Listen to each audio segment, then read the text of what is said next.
welcome back to another video, and today we're reading The Famous Five on a Treasure Island. We're now reading chapter 2.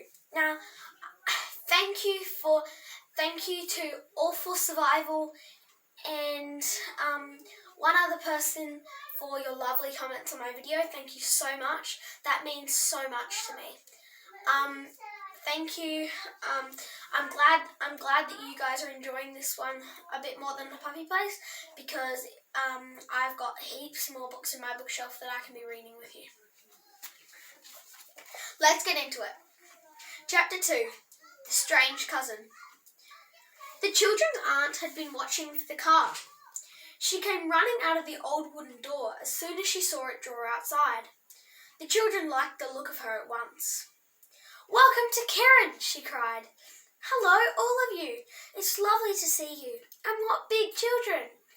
There were kisses all round, and then the children went into the house. They liked it. It felt old and rather mysterious somehow, and the furniture was old and very beautiful. "Where's Georgina?" said Anne, looking round for her unknown cousin. "Oh, the naughty girl. I told her to wait in the garden for you," said her aunt. "Now she's gone off somewhere. I must tell you, children, you may find George a bit difficult at first. She's always been one on her own, you know. And at first may not like you being here, but you mustn't take any notice of that. She'll be right in a short time. I was very glad for George's sake that you were able to come.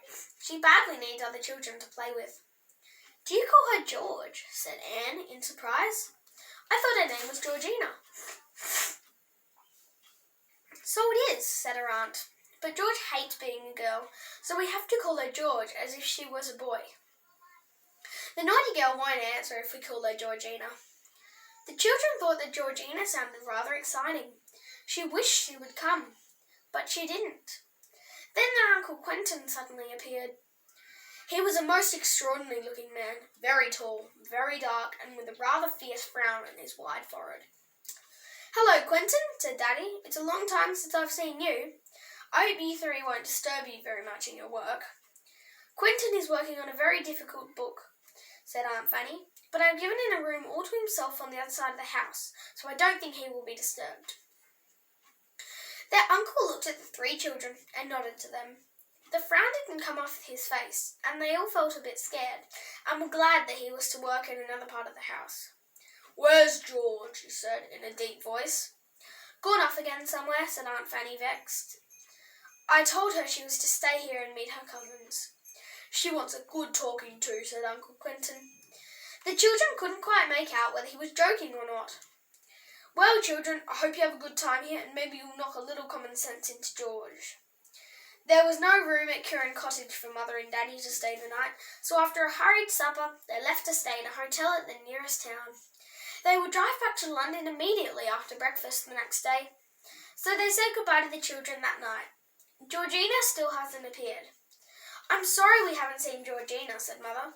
"Just give her our love and tell her we'll hope she will enjoy playing with Dick, Julian and Anne." Then Mother and Daddy went. The children felt a little bit lonely as they saw the big car disappear around the corner of the road, but Aunt Fanny took them upstairs to show them their bedrooms, and they soon forgot to be sad. The two boys were to sleep together in a room with slanting ceilings at the top of the house. It had a marvellous view of the bay. The boys were very delighted with it. Anne was to sleep with Georgina in a smaller room, which windows looked over to the moors at the back of the house. But one side window looked over the sea, which pleased Anne very much. "I do wish Georgina would come," Anne said to her aunt. "I want to see what she's like." "Well, she's a funny little girl," said her aunt.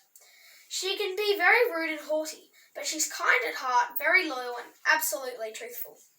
Once she makes friends with you, she will always be your friend, but she finds it very difficult indeed to make friends, which is a great pity." Anne suddenly yawned. The boys frowned at her because they knew what would happen next. And it did. "Poor Anne, how tired you are. You must all go to bed straight away and have a good night. Then you will wake up quite fresh tomorrow," said Aunt Fanny.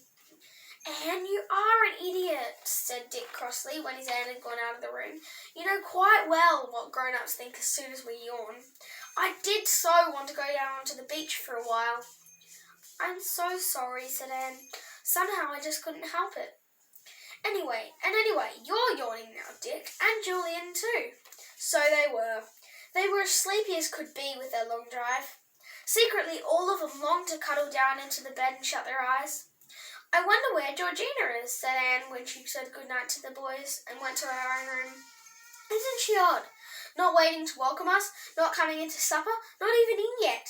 After all, she's sleeping in my room. Goodness knows what time she'll be in.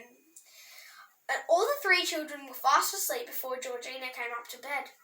They didn't hear her open Anne's door. They didn't hear her get undressed and clean her teeth. She didn't hear the creak of her bed as she got into it. They were so tired that they heard nothing at all until the sun awoke them in the morning. When Anne awoke, she couldn't first think where she was. She lay in her little bed and looked up at the slanting ceiling and at the red roses that nodded over the open window, and suddenly remembered all in a rush where she was. I'm in Kirin Bay, and it's the holidays, she said to herself as she screwed her legs up with joy. Then she looked across at the other bed. In it lay the figure of another child, curled up under the bedclothes. Anne could just see the top of a curly head, and that was all. When the figure stirred a little, Anne spoke. I say, are you Georgina? The child in the opposite bed sat up and looked across at Anne. She had very short curly hair, almost as short as a boy. Her face was a burnt dark brown with the sun, and her very blue eyes looked as bright as forget-me-nots in her face. But her mouth was rather sulky, and she had a frown just like her father's. No, I'm not Georgina, she said. Oh, said Anne in surprise. Then who are you? I'm George, said the girl. I shall only answer if you call me George. I hate being a girl. I won't be. I don't like doing the things that girls do. I like doing the things that boys do. I can climb better than any boy, and swim faster too. I can sail a boat as well as any fisher boy on this coast. You're to call me George. Then I'll speak to you. But I shan't if you don't. Oh, said Anne, thinking that her new cousin was most extraordinary. All right, I don't care what I call you. George is a nice name, I think. I don't much like Georgina. Anyway, you look like a boy. Do I really? Said George, the frown leaving her face for a moment. Mother was awfully cross with me when I cut my hair short. I had hair all around my neck. It was awful. The two girls stared at each other for a moment. Don't you simply hate being a girl? Said George. No, of course not, said Anne. You see, I do like pretty frocks, and I love my dolls, and you can't do that if you're a boy. Pooh! Fancy bothering about pretty frocks, said George in a scornful voice. And dolls? Well, you are a baby, that is all I can say. Anne felt offended. You're not very polite, she said. You won't find my brothers take much notice of you if you act like you know everything. They're real boys, not pretend boys like you. Well, if they're going to be nasty to me, I shan't take any notice of them, said George, jumping out of bed. I didn't want any of you to come anyway, interfering with my life. I'm quite happy on my own. Now I've got to put up with a silly girl who likes frocks and dolls and two stupid boy cousins. Anne felt that they had made a very bad beginning. She said no more, but got dressed herself too. She put on her grey jeans and a red jersey. George put on jeans too, and a boy's jersey. Just as they were ready, the boys hammered on their door. Aren't you ready? Is Georgina there? Cousin Georgina, come out and see us. George flung open the door and marched out with her head high. She took no notice of the two surprised boys at all. The three other children looked at one another. She won't answer if you call her Georgina. She's awfully funny, I think, said Anne. She says that she didn't want us to come because we'll interfere with her. She laughed at me and was rather rude. Julian put his arm around Anne, who looked a bit doleful.